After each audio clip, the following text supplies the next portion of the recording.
तो आज इसी तटस्थता वक्र पर पूरी चर्चा होगी, पूरा दिन तटस्थता वक्र पढ़ेंगे, है ना। तटस्थता वक्र क्या है पहले तटस्थता वक्र, वक्र है ना, वक्र आ रहा है, इसका मतलब है कि कोई रेखा होगी। रेखा वक्र एक ही होता है, ठीक है। अब जब हम उस वक्र को कह देते हैं कि यह टेढ़ा जा रहा है, आधा गोला है, पूरा गोला है, तब वो ज़्यादा लगता है कि ये वक्र की बात है। और जब रेखा कहते हैं तो रेखा का मतलब सीधी रेखा से समझते हैं, है ना। ऐसे एक जो अपना पहले से मन में बना हुआ है, रेखा सुनते ही लगता है कि सीधी रेखा की बात हो रही है। और कर्व जब होता है तो वक्र या कर्व की जब बात होती है तो ऐसे लगता है टेढ़ा मेढ़ा होगा, गोलाकार होगा, आधा गोलाकार होगा, ऐसा ही कोई होगा। लेकिन जब हम वक्र की बात करते हैं, वो रेखा कोई भी हो, सबके लिए वक्र की बात करते हैं, ठीक है। तो इंडिफरेंस कर्व है क्या, पहले ये जान लेते हैं। इंडिफरेंस कर्व देखो, इसको दिया था हिग्स और एलन ने, ठीक है। इससे पहले हम लोगों ने पढ़ा था संख्यावाचक और क्रमवाचक उपयोगिता। उपयोगिता पढ़ा था, तो उस उपयोगिता में हमने पढ़ा था संख्यावाचक उपयोगिता, संख्यावाचक जिसको कार्डिनल अप्रोच कहते हैं, और दूसरा पढ़ा था क्रमवाचक उपयोगिता, क्रमवाचक उपयोगिता। तो ये संख्यावाचक और क्रमवाचक क्या है, तो जो उपयोगिता होती है, जो किसी वस्तु का गुण होता है, उसको दो रूपों में बांट दिया गया कि एक वर्ग ऐसा आया जिसको हम मार्शल का कहते हैं। मार्शल ने कहा जो ये उपयोगिता होती है ना, किसी वस्तु में जो उपयोगिता होती है उसको हम काउंट कर सकते हैं। काउंट कर सकते हैं मतलब उसमें हम ये कह सकते हैं कि उपयोगिता 1 के बराबर है, 2 के बराबर है, 10 के बराबर है, 20 के बराबर है, 100 के बराबर है, उसमें उपयोगिता है, जिसको हम मापते किससे हैं, रुपयों से। जैसे अगर हम किसी वस्तु का 100 रुपया दे रहे हैं तो इसका मतलब उसमें 100 के बराबर कम से कम उपयोगिता है, 100 या उससे ज़्यादा की उपयोगिता है। अनुपयोगिता वाले वस्तुओं को तो नहीं लेते ना। तो ये जो उपयोगिता है वो किसी में 100, 200, 500, 10, 20 कुछ भी उपयोगिता है, उसको हम गणना कर सकते हैं, उसको संख्या के रूप में दिखा सकते हैं। जैसे इसको इन्होंने कहा 1, 2, 3, 4 एंड सो ऑन, 100 कुछ भी लिख सकते हैं। और जो क्रम इसको दिया था मार्शल ने, किसने दिया, मार्शल ने। और इसको समझाया किससे था, मार्शल ने इसको समझाया समसीमांत उपयोगिता नियम के द्वारा। पढ़ा है हम लोगों ने, समसीमांत उपयोगिता नियम के द्वारा समझाया था। यहाँ तक बात समझ में आई। फिर जब ये उपयोगिता समसीमांत उपयोगिता आई, यानी ये कहे कि उपयोगिता को इस हम संख्या के रूप में दिखा सकते हैं, तो फिर एक वर्ग आया जो हिग्स और एलन का। हिग्स और एलन ने एक अपना सिद्धांत दिया जिसको हम क्रमवाचक उपयोगिता या सिद्धांत कहते हैं, या क्रमवाचक अप्रोच सिद्धांत कह सकते हैं। तो वो आया, तो इन्होंने कहा कि उपयोगिता को हम संख्याओं के रूप में नहीं दिखा सकते। फिर दिखा कैसे सकते हैं, दिखा ऐसे सकते हैं कि इसको हम ये तो कह सकते हैं कि जो पहली वस्तु थी उसकी तुलना में दूसरी वस्तु से उपयोगिता कम मिली है या ज़्यादा मिली है, यानी उसको हम एक क्रम में सजा सकते हैं। जैसे हमारे पास 5 वस्तुएं हैं तो हम उसको ये कह सकते हैं कि दूसरी वाली से पहली ज़्यादा मिली है, पहली वाली से उससे कम मिली है, तीसरी वाली से कम मिली है या इससे ज़्यादा मिली है, और चौथी वाली से इससे ज़्यादा मिली है, 5वीं वाली से इससे ज़्यादा मिली है, या कोई भी क्रम हो सकता है। यानी इसको हम एक क्रम में लगा सकते हैं, लेकिन ये नहीं कह सकते कि किसमें कितनी उपयोगिता या अर्थात संख्याओं के रूप में उसको माप नहीं सकते। समझ में आई बात। तो ये जो है इसको क्रम में लगा सकते हैं, 1, 2, 3 एक क्रम में लगा सकते हैं। लेकिन ये क्या है, ये हम बता सकते हैं कि 1 के बराबर उपयोगिता है, 2 के बराबर। देखो संख्याएं दोनों जगह सेम लिखी हुई हैं, इसका मतलब ये नहीं है कि हम इसको भी संख्याओं में माप रहे हैं। तो इसको हम ऐसे कर सकते हैं, ए बी सी डी कर सकते हैं, या अब तो क्रम में हो गया, ये क्रम हो सकता है, लेकिन यहाँ पे उपयोगिता को माप सकते हैं। इसको हमने पढ़ा था सम सीमांत उपयोगिता नियम से, और इसको हम पढ़ेंगे किससे, इसको दिया है किसने, हिग्स और एलन, हिग्स और एलन, और इस ये समझाया किससे है, तटस्थता वक्र सिद्धांत से। इसको समझाया गया है किससे, तटस्थता वक्र सिद्धांत से समझाया गया है। ठीक है, आगे बढ़ चले। अब यही जो तटस्थता वक्र है, आज हमें इसी को समझना है, ये तटस्थता वक्र क्या है, समझ गए ना। आगे चल रहे हैं, तो तटस्थता वक्र क्या है, अब इसी बात को हम समझते हैं। तो तटस्थता वक्र किसी व्यक्ति के संतुष्टि बिंदुओं का वह एक संतुष्टि बिंदुओं को मिलाने वाली एक रेखा है, जिस पर उपभोक्ता समान रूप से संतुष्ट रहता है। भाई अगर कोई व्यक्ति वस्तु खरीद रहा है तो संतुष्टि के लिए ही तो खरीदेगा, है ना। ऐसे तो नहीं खरीदेगा कि जो मर्जी में आया ले लिया, कि खरीद लोगे, नहीं ना। उसको जाओगे तो उसमें ये सोचोगे कि इसमें हमारे लिए उपयोगिता है या नहीं है, है ना। अगर हमने एक किताब लिया है तो वो किताब में हमारी उपयोगिता होगी तभी हमने लिया, अगर उसमें उपयोगिता नहीं होगी तो नहीं लेंगे। 9-10 की किताबें तो हम नहीं ले लेते, MA की किताबें तो नहीं ले लेते, हम इस समय लेंगे कौन सी, BA फर्स्ट ईयर की ही। और अगर हम सोशलॉजी नहीं लिए हैं तो सोशलॉजी का नहीं लेंगे, है ना। तो उपयोगिता हमारे लिए किस में है, इस समय उपयोगिता इकोनॉमिक्स की बुक में है, इसलिए हम इकोनॉमिक्स की बुक लेते हैं, है ना। तो ये जो है तटस्थता वक्र, इसी जो संतुष्टि है, जो संतुष्टि है, ऐसी तमाम संतुष्टि बिंदु हो सकते हैं। चलो हम मान लेते हैं, एक हो गया कि तुम लोगों ने इकोनॉमिक्स लिया है, एक ये बिंदु हो गया, यहाँ पे संतुष्ट हो। दूसरा बिंदु सोशलॉजी का है, मान लो बहुत सारे बच्चे सोशलॉजी लेते हैं, दूसरा बिंदु हो गया, वहाँ पे भी संतुष्ट। तीसरा बिंदु क्या है, तीसरा हिंदी का है ना, हिंदी पर भी संतुष्ट। तो ये 3 बिंदु हो गए ना। अब इन तीनों बिंदुओं को अगर मिला देंगे तो वही जो बिंदुओं को मिलाते हुए एक रेखा बन जाएगी, उसी को ही हम तटस्थता रेखा कहेंगे या तटस्थता वक्र कहेंगे। अब इसको हम समझते हैं, एक ऐसे ही पहले बना लेते हैं। मान लो ये y एक्सिस है, सभी जानते हैं कि नहीं, ये y एक्सिस है, ये x अक्ष है, इसको तो सब लोग जानते हैं, ये मूल बिंदु है। और हम ऐसा मान लेते हैं कि एक व्यक्ति है, वो y वस्तु यहाँ पर है और ये x वस्तु है, x और y दो वस्तुएं हैं।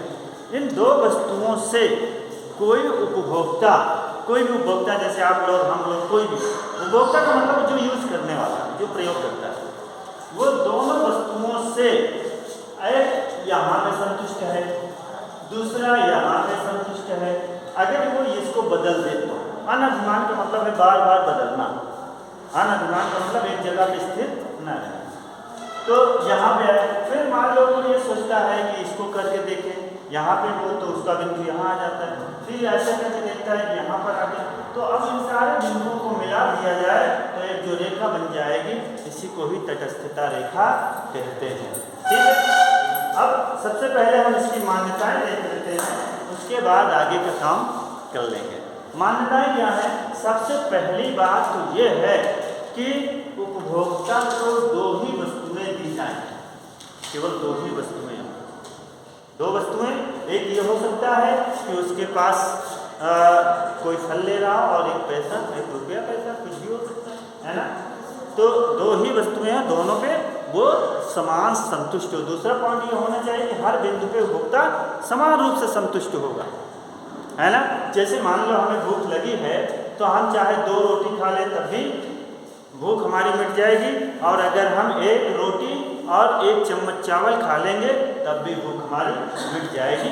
ऐसा हमारी मान्यता, ऐसा हमें मान लेना पड़ेगा। ठीक है। और जो उपभोक्ता है वो जो भी वस्तु यूज कर रहा है उस वस्तु की मात्रा और उस वस्तु का वजन, स्वाद सब एक समान होना चाहिए।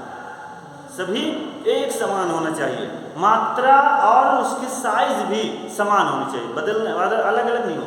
मान लो हम एक रोटी खा रहे हैं 2 किलो की, एक रोटी खा रहे हैं 100 ग्राम की, हैं? तो कैसे बराबर नहीं हो पाएगा ना, फिर दोनों जगह संतुष्ट नहीं रहेंगे, अब नहीं रह पाएंगे ना। तो ऐसे मात्रा बराबर हो और समान, सही साइज होना चाहिए, सही साइज। अब जैसे 2 रोटी कह दिया तो क्या सही साइज है? 2 किलो की रोटी बन जाएगी क्या? सही साइज नहीं है ना, सही साइज होना चाहिए, है ना। एक रोटी जितने की बनती है उतना होना चाहिए। अब जैसे एग्जाम्पल के लिए ले लो, कुछ लोग अगर मान लो पानी को ड्रॉप से पिया जाए तो कभी पेट भरेगा? प्यास जाएगी? नहीं जाएगी। तो समान मात्रा होनी, साइज जो है बढ़िया, एक अच्छी साइज होनी चाहिए, ना बड़ी और ना छोटी, तो वो साइज होनी चाहिए। और उपभोक्ता विवेकशील है, सबसे बड़ी बात यह है, कंज्यूमर इज रेशनल। उपभोक्ता विवेकशील है, मतलब उसको पता है कौन सी वस्तु खाएंगे तो हमारा पेट भरेगा, कहाँ पे हम संतुष्ट होंगे, कौन सी वस्तु खाएं, क्या ज़रूरत है, मार्केट में क्या चल रहा है, उसको सब जानकारी होनी चाहिए। है, ये मानते हैं हम कि उसको है। जैसे मान लो एक पागल व्यक्ति है, उसको दे दिया जाए तो वो आधा खाएगा आधा फेंकेगा, है ना। तो फिर वहाँ पे कैसे कहेंगे कि ये समान संतुष्टि है? वहाँ नहीं हो पाएगा। तो एक सब कुछ बढ़िया, एक विवेकशील होना चाहिए। उपभोक्ता जो खा रहा है उसको ये सब पता होना चाहिए। और आय, जो इनकम है, इनकम उसकी सेम रहे, बदले ना। नहीं तो अभी मान लो उसकी 100 रुपये इनकम है और थोड़ी देर में 200 हो जाए तो अब वो जो है रोटी छोड़ करके ब्रेड खाने लगेगा कि चलो अब रोटी काहे खाएं, ब्रेड खा लेंगे, है ना, पैसे बढ़ गए। तो या उसकी इनकम भी बराबर रहे या एनवायरनमेंट भी समान रहे, सब कुछ एकदम बिल्कुल फिट होना चाहिए, तभी ऐसा होगा, है ना। रुचि, इंटरेस्ट। अब अभी तो पैसे कम थे तो लग रहा था कि हम रोटी में संतुष्ट हो जाएंगे, लेकिन अब हमारी रुचि बदल गई, अब हमें रोटी नहीं, अब तो हमें ब्रेड चाहिए, फिर नियम लागू नहीं हो पाएगा, है ना। रुचि और फैशन में अगर कोई चीज़ आ गई तो भी, यानी फैशन भी वही हो, रोटी का ही फैशन हो, नहीं तो पता चले कि ब्रेड का फैशन आ गया तो फिर तो हम रोटी छोड़ के ब्रेड पे, तो फिर हमारा नियम लागू। तो कुल मिला के कहने का मतलब यह है कि सब कुछ वैसा ही होना चाहिए जो उस समय था, उस समय जो परिस्थिति है उसमें बदलाव नहीं होना चाहिए, तब तो ये नियम लागू होगा, अन्यथा की स्थिति में लागू नहीं होगा। चलो एक हम एग्जाम्पल ले लेते हैं। अब इसको बनाने के लिए एक एग्जाम्पल, मान लो एक व्यक्ति है, उसके पास 2 वस्तुएं हैं, क्योंकि 2 ही वस्तुएं मानी गई हैं, है ना, 2 वस्तुएं हैं, तो 2 वस्तुएं मानी गई हैं। तो एक वस्तु मान लेते हैं सेब है और एक वस्तु है केला।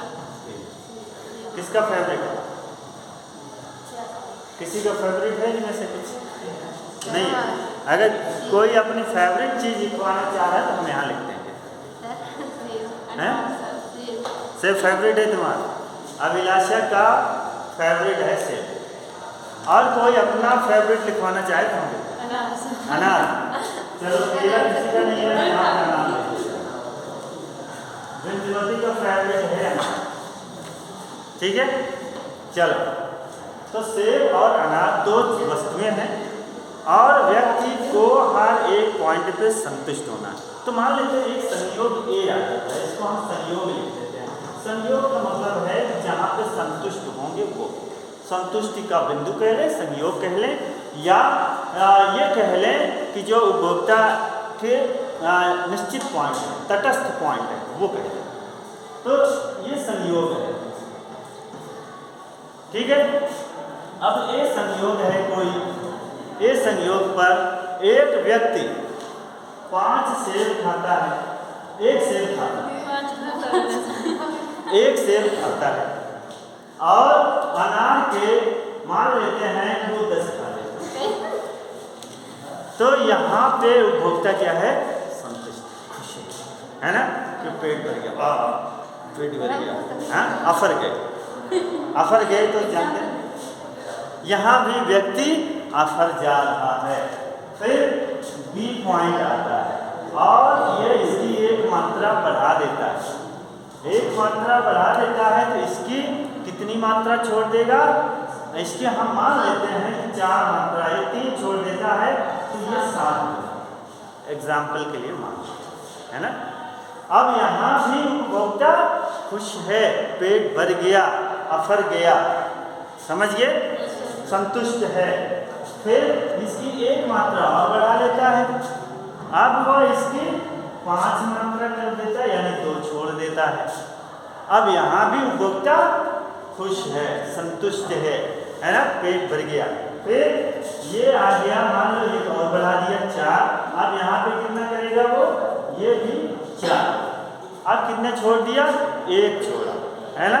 ये हमारी जो हमने पीछे पढ़ा था उपयोगिता ह्रास नियम, ये उस बात को दिखा रहा है ना, ये उपयोगिता ह्रास नियम को दिखा रहा है।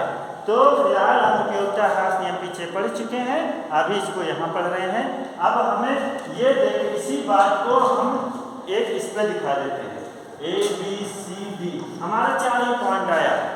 अब इसके बाद हमारा मुश्किल है, नहीं जा पाएगा, और बड़ा एग्जाम्पल लेते तो और जाता।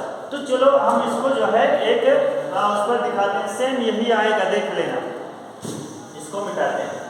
तो ये हमारा, इस पे हमने क्या दिखाया है? सेब, और इसमें क्या दिखाया है? हमने अनार दिखाया। क्या दिखाया है? अनार। आयुष, अटेंशन। तो ये सेब है और ये अनार, दोनों वस्तुएं हैं ना। ये संयोग है सेब की एक मात्रा। चलो इसको पहले सेब पे हम कितना है?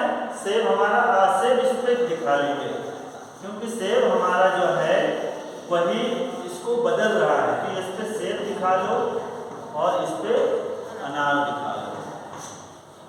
तो सेब की 1 2 3 4 खा रहे, और इसकी 10 तक है, तो 2 को कर लें, 2 4 6 8 और ये हो गया 10, ठीक है। जब एक सेब खाता है तो अनार के 10 खाता है। सेब 1 2 3 4 1 खाता है और इसके 10 खाता है, दोनों को सीधी करके एक पॉइंट बना ले, है ना, ऐसे ही होगा ना। फिर बी के 2 सेब खाता है और अनार के 7, तो 7 यहाँ आ जाएगा, यहाँ पे बिंदु बना लिया। सी में ये 3 खाता है सेब और 5 खाता है अनार, तो ये कितना है? 4 है हमारा, और ये 5 यहाँ आ जाएगा, तो 3 और 5 का संयोग ये हो गया। और यहाँ पे डी है, डी पे 4 और 4 इसके भी और 4 इसका भी, तो ये हो गया यहाँ पे, ठीक है। अब इन सारे बिंदुओं को मिला दो, इसी को ही क्या कहते हैं? तटस्थता रेखा, इसी बोलते IC, एंड डिफरेंस कर्व। समझ में आ गया? चले आगे, थोड़ा सा इसको